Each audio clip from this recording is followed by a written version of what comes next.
welcome to another episode of Living in Rockland Live. I'm so excited to bring Sarah from Baby to Go.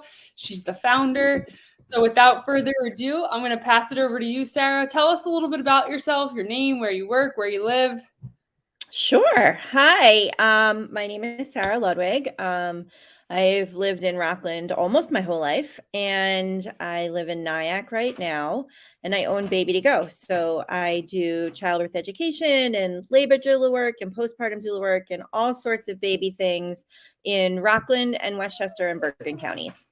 Awesome. I love it. I always saw you I have a 3-year-old, so I always saw you when I gave birth. I'm like, the next time around, I'm going to reach out to her. So tell us a little bit of your backstory and how you founded Baby to Go. Sure. So I, a million lifetimes ago, was a teacher. I taught third, fourth, fifth grade at various times, after school drama. And then I got pregnant with my son, and I had a not so hot pregnancy and then a kind of traumatic labor and delivery experience. And I had taken the class with the hospital, and they taught me how to be a really good patient at the hospital, but not really the breadth and scope of my options. And realistically, medically, nothing would be different, right? We can't control outcomes. Nothing would have changed as far as my medical status, but I was traumatized. I didn't really have an empowered voice in my care. I wasn't a part of a dialogue about what was happening to me. And so I didn't love that I wasn't aware of things that I should have been aware of. And so I thought, boy, there's got to be something better than that. And so I started teaching childbirth education, and I'm old. So this was before Facebook was a thing. I mean, Facebook existed, but there were no local groups or anything. And so that postpartum period was very isolating. And so I started teaching childbirth education, and I did that for a few years. And then while I was in labor with my daughter, the school I was working in announced that that was going to be their final year. They weren't going to open the following year. And I thought, well, that's it then. I don't want to go teach someplace else. I don't believe that I can put in what I like to as a teacher and also parent 2 young children. I was the teacher that went to kids' ballet recitals and soccer games, and I can't have 30 kids and then also have my own 2 children and be fair to everyone. Yeah, and tough. So at that point, I expanded. I just kind of pivoted. And so my childbirth education clients were like, this is great and all, but it's a lot. And if you could just come with us, that would be cool. And so I went and did training and got certified and started doing labor doula work. And then they were like, but now we have a baby. Now what? What do we do? Help us. And so I added in postpartum, and it has grown over the years. I do all kinds of workshops. I'm passionate about safe sleep and car seat safety. And so I like to say, if I don't have an answer for you about a question about pregnancy or birth or newborns, I know 6 people who do. So you have a really good network of people. Yeah, I'm the vice president of the Hudson Valley Birth Network. So I work with a huge team of perinatal professionals, from midwives to IBCLCs to other doulas to pelvic floor physical therapists. So that's the name Baby to Go was really sort of like a one-stop, I can connect you to everything. That's awesome. I mean, it's I gave birth 3 years ago, and I didn't even know what a birth doula was. I would have thought I would have been more informed, and now you start to hear about it more. Can you tell us a little bit about what a birth doula does and how you contribute to everyone's experience? So I see my role as helping families feel calm and confident through their entire process. And so I can't, again, guarantee outcomes.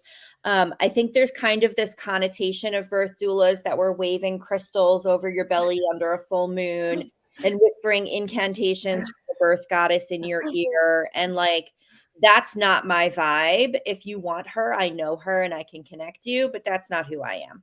I do unmedicated births. I do planned cesareans. I do epidurals. I help through everything. I offer emotional, physical, and informational support. And so a lot of people, especially first-time parents, have a misconception as to what the medical community is going to offer when they go to the hospital. And so sometimes I think what I do is what people imagine the labor and delivery nurse might Right. do. But the labor and delivery nurses, who are amazing, by Right. the way, they are there to follow the doctor's protocols. They work for the hospital, not for you. So they are implementing policies and procedures that are not related to your care. They also have multiple patients. So the big thing there is that they're not going to be with you the whole time. They're not going to come to your house ahead of time, find out your hopes, your dreams, your priorities, your preferences. They're not going to help you set up the nursery. They're not going to come to your house a week after birth and make sure that you're doing okay. They are there to monitor the baby's heart rate and really just make sure your IVs are all good and everything's Right. good.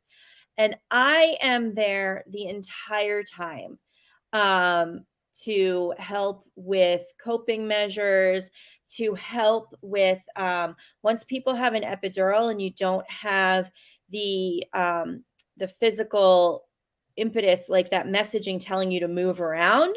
I tell people once you have an epidural, I'm going to roll you like a rotisserie chicken, because if you have a tight ring on your hand, you don't just stand there and like wait for it to come off. You wiggle Right. it around. So same thing with the baby. The baby is doing their own wiggling inside there. But when we are unmedicated, we're standing, we're moving, our bodies are telling us to go. Once Right. you have the epidural, you lose that messaging. And so now you're just kind of standing and waiting for the ring to come down. And so every half hour or 45 minutes, I change position. I help keep the pelvis open, that kind of thing. That's really interesting and really, I mean, just as a mom for me, I know that it's like I had no idea and I wish I did. I really wish I did. So what kind of training do you guys have to go through to become a doula? So there is no New York State licensure, Okay. and there isn't in most of the states. If any, I can't think of. I don't know because I only work in New York and New Right, Jersey. right. But we are non-medical, so there is a range of what training people go through. Okay. There are certification options, and certification has in the past few years become more of a thing because of COVID protocols Right. and limiting who's in the hospitals. So that has become um, more mandatory, I would say, although you don't have to be certified to be a doula, because Okay. basically we are like ice chip fetchers and question. But that being said, I do think that you should have some experience with birth. You should have Right. some training. So there are a whole bunch of different certification groups. There's doulas of North America, which is DONA, which is one of the most well-known. There's Pro Doula, there's BEST, which I'm certified through. There is childbirth educate like international. There's Okay. So there's a a whole ton. bunch of certifying groups, and unfortunately right now there's not really so much regulation and accreditation, so it's basically on reputation. Okay. And you want to find a certifying body that aligns with your Your wants and needs, right? Like yeah, what your ideals, and you don't want to be tied to an ethical practice that you're not comfortable with. right. So you can find the group that's right for you. It almost reminds me of like a therapist for pregnancy. like where it's Similar. It's similar. And perinatal mood disorders are such a huge, huge problem. And it's like 20% of moms at least experience some kind of perinatal mood disorder, be it Mm, postpartum anxiety, postpartum depression. And those can be really significant. And one of the risk factors is how you feel about your birth experience. So it doesn't, and this is interesting, it doesn't necessarily have to do with medical trauma. So you could have an unexpected cesarean and be totally fine mentally if you feel like you are on the same page, if you feel confident that that was what had to happen to be safe and to be the right birth for you.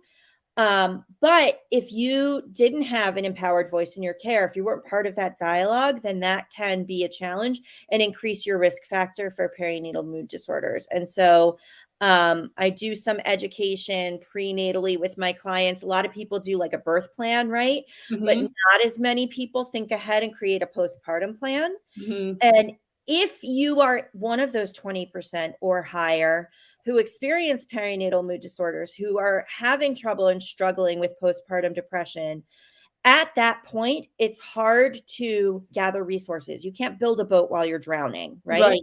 And so if you think ahead and have an action plan in place, especially if you have risk factors like previously diagnosed postpartum anxiety or depression or a complicated pregnancy or any other sort of risk factor, then you have an idea of what to do. And that's part of my postpartum plan, in addition to physical logistics, like what are you going to eat and who's going to take care of the house and, Right. that kind of thing. That's amazing. You're selling me. So, my other question was, is this something that potentially could be covered by insurance for others, or is this some pay out of pocket thing or So, New York State just put into law, there's a Medicare program that's starting. I don't know if you're aware, but there's a maternal mortality crisis in this country specifically for Black women. Mm, And so there's a variety of programs being put into place to try to address that challenge. And one of the things that they have found is doulas um, increase your positive outcomes, like mhm, evidence-based statistically. And so there are some programs where insurance will cover, but again, we are not medical care right, providers, so we don't have insurance codes and things like that. right, Some insurances do cover a portion of childbirth education, postpartum support, birth support. So definitely reach out to your insurance company and ask.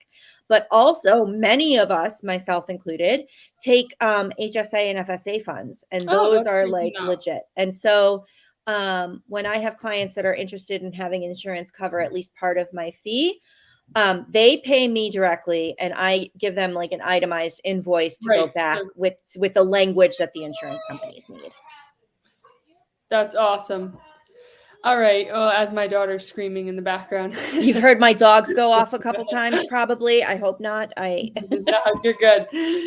Let's talk about your services. I was like scoping out your site and I see you Mhm. offer a lot of things. You're not just a doula, you have like you said, postpartum and virtual support. Tell us a little bit about like some other things that you do Sure. besides the, So birthing plans and there are the doulas that most people think of when they think of doulas is birth doulas, which is part of what I do. I also offer postpartum doula support. Some other doulas do both. Some other doulas just do postpartum support. There are abortion doulas. There are death doulas. There are infertility doulas. There are doulas that are available to help you transition through most milestones in life. mm, In particular, I do birth and I do postpartum. So for some clients, I do everything. I'm there from pregnancy, I'm there for the birth, I'm there for postpartum. For some clients, I am only there for postpartum. And I offer assistance in transitioning, whether this is your first child or your Michelle Duggar and they're like walking right out of there. Every newborn is in addition to the household that changes the dynamic of your home. And so you need to find new routines and what works for you. And especially if you have older children, how to manage bedtime with like big brother or big sister and also have a nursing baby. It's my son walking through. So it is a time where just having an extra set of hands. I do a lot of just listening to processing about birth, normalizing the postpartum experience. Like, hey, this is what my baby's doing right now? Is that normal? Like, what is going on here? Because even if you have another baby, all babies are different. And so what worked for one may not work for another. I am not a personal chef or a maid by any stretch of the imagination. You could look at my house to know that. But I make it a priority when I'm in a client's home to make sure that their counter is cleared off and their dishes are done so that they have, sometimes when things are cluttered around you, it's stressful. Yeah. I can, throw a load of laundry in. I can hold the baby while you shower and nap. I answer questions about lactation, about sleep, about all of the different things so that you can focus on this newborn bonding time as a family. I love that. It's sort of like, it's not like having a mom come in because sometimes that experience is a little fraught. Right. And sometimes moms have their own ideas of how you should do things. Right. Right. How you should do it. I don't have a stake in this game. How you raise your baby is up to you. The choices you make, as long as they're safe, Right. that's your business. So I'm there to support whatever you're doing and offer an extra set of hands. So it's like having your favorite aunt come over. I love that. I also saw you have a virtual support class as well. Is that still going on, or was that a COVID thing? It started as a COVID thing, and that was when it was most utilized, but it has turned into, I've had clients from outside my immediate service area who have used that option in order to hire me. So it has been a way of branching out. It's honestly not something I do quite frequently, because hands-on is really, I feel best in these particular situations, but I've had clients who really wanted me in particular or maybe didn't have someone close to them. And so I've had that work out distance wise as well. That's awesome. And you still do the educational classes, or now are you just really more? Yeah. So you still host classes, and I also see you do car seat. Are you certified with that? Yep. I'm a certified child passenger safety technician instructor. And so I have taught the certification class for, mostly it's in our area. It's interesting because nationwide, it's a lot of moms who do this. In our particular area, it seems to be mostly law enforcement and firefighters who take on the CPST role. But I can teach those classes. And then I do in-home workshops about getting to know your car seat, expectations, laws, best practices, and then installation assistance as well. That's amazing. I'm loving this. It's like you really are like a one-stop shop for the little baby ones. To go. Like so when I started, when I was just doing the childbirth education classes, I started with teaching baby wearing using a carrier. And I was a stay-at-home mom who never stayed at home.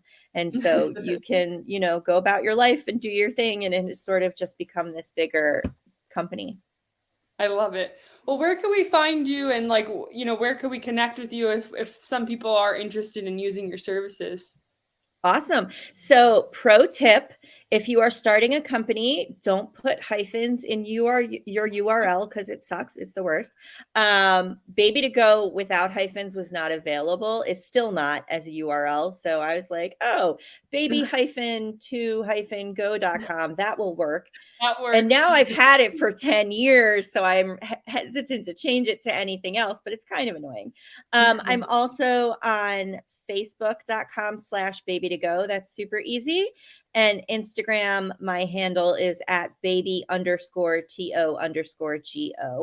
Perfect. And I have so much fun on Instagram. I love it. So Yeah, I'm gonna definitely give you a follow. I'm sure there's some good informational content on there.